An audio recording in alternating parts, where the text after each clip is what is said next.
31 मई 2026 है। दिन है संडे का और मेरा नाम है प्रदीप शुक्ला। यदि आप किसी कंपनी में पैसा लगाना चाहते हैं और सोचते हैं कि इस कंपनी का शेयर प्राइस महंगा है, इस वजह से पीछे हट जाते हैं, तो आज मैं एक ऐसे कंपनी के बारे में आपको बताऊंगा जो कंपनी अच्छी कंपनी है, लॉन्ग टर्म में एक अच्छा बेनिफिट अपने शेयर होल्डर्स को दे रही है और इस कंपनी का शेयर प्राइस भी 100 रुपये से नीचे का है। ये वीडियो सिर्फ एजुकेशनल पर्पज है, ना मैं कोई भी स्टॉक खरीदने की सलाह देता हूँ और ना ही बेचने की। मैं आज बात करने वाला हूँ IFCI के बारे में। ये कंपनी एक नॉन बैंकिंग फाइनेंशियल कंपनी है, लोन प्रोवाइड करती है, स्पेशली इंडस्ट्रियल जो इंडस्ट्रीज होती हैं उनको ये लोन प्रोवाइड करती है। आज की बात करूँ यानी कि लास्ट फ्राइडे की, तो जब मार्केट बंद हुआ तो IFCI का जो शेयर प्राइस था वो था 68 रुपीज़ 53 पैसे का और लास्ट फ्राइडे को इस कंपनी ने मामूली से रिटर्न निकाल के दिया 0.22%। लेकिन जैसा मैं पहले भी कहता हूँ, आप लॉन्ग टर्म रिटर्न को देखें, तभी किसी भी कंपनी में अपना पैसा लगाएं। एक साल में जब मार्केट डाउन था, इस कंपनी ने मामूली से रिटर्न निकाल के दिया 1.30% का, यानी आज से ठीक एक साल पहले इस कंपनी जो शेयर प्राइस था मिल रहा था 67 रुपीज़ 75 पैसे का।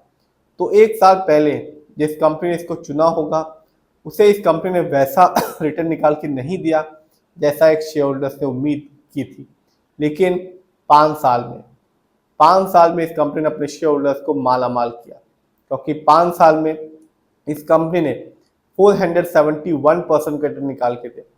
यानी आज से ठीक 5 साल पहले इस कंपनी का जो शेयर प्राइस था वो था 13 रुपये 80 पैसे का, जो आज के दिन है 68 रुपीज़ 53 पैसे का।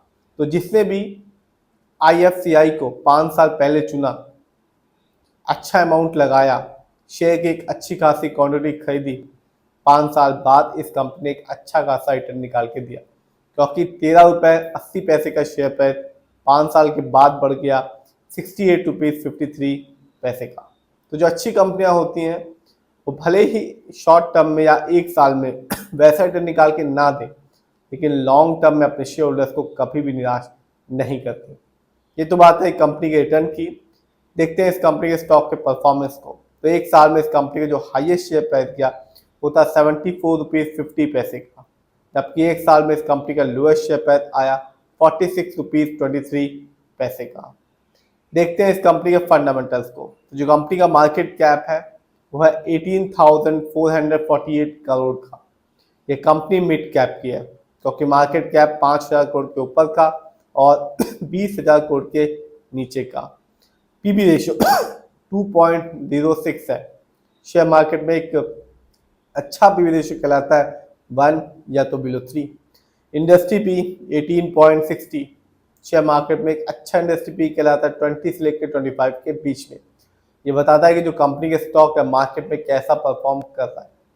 क्या कंपनी के स्टॉक मार्केट में बहुत महंगा तो नहीं है, क्या कंपनी के स्टॉक मार्केट में बहुत ज़्यादा सस्ता तो नहीं है। डेप्ट टू इक्विटी 0.39, आप भी देख सकते हैं इस कंपनी पर लोन कर्ज नाक के बराबर है। ROE 2.02, शेयर मार्केट में एक अच्छा ROE कहलाता है 15% से लेकर 20% के बीच में। और जब भी आप किसी कंपनी के फंडामेंटल्स को देखें तो ROE जरूर देखें, क्योंकि ये बताता है कंपनी कैसे आपके पैसे को इस्तेमाल कर रही है। यदि कंपनी का ROE हाई होता है तो साफ बताता है कंपनी आपके पैसे को सही प्रोजेक्ट्स में लगा रही है, जिससे आगे चल के आपको एक अच्छा खासा रिटर्न कंपनी दे पाएगी।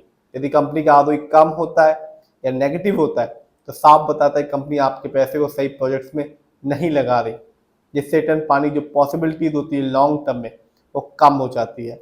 इस कंपनी का EPS है 1.61, शेयर मार्केट में एक अच्छा EPS कहलाता है 80 और से ज़्यादा का। ये बताता है कंपनी लास्ट 12 महीने में कितना कमाया। बुक वैल्यू, कंपनी का बुक वैल्यू है 33.20 और कंपनी का फेस वैल्यू है 10। देखते हैं इस कंपनी के फाइनेंशियल कंडीशन को। तो जो कंपनी का रेवेन्यू रहा मार्च क्वार्टर में वो था 471 करोड़ का, जबकि 2025 में इस कंपनी का ईयरली रेवेन्यू था 2064 करोड़ का। प्रॉफिट मार्च क्वार्टर में इस कंपनी का प्रॉफिट था 34 करोड़ का, जबकि 2025 में इस कंपनी का जो ईयरली प्रॉफिट था वो था 349 करोड़ का।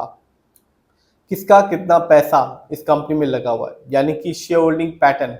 तो साफ है, इस कंपनी में जो प्रमोटर है यानी कि इस कंपनी के ओनर्स, उनका पैसा विश्वास सबसे ज़्यादा लगा हुआ है, जिसकी वजह से प्रमोटर की होल्डिंग है 72.57% की।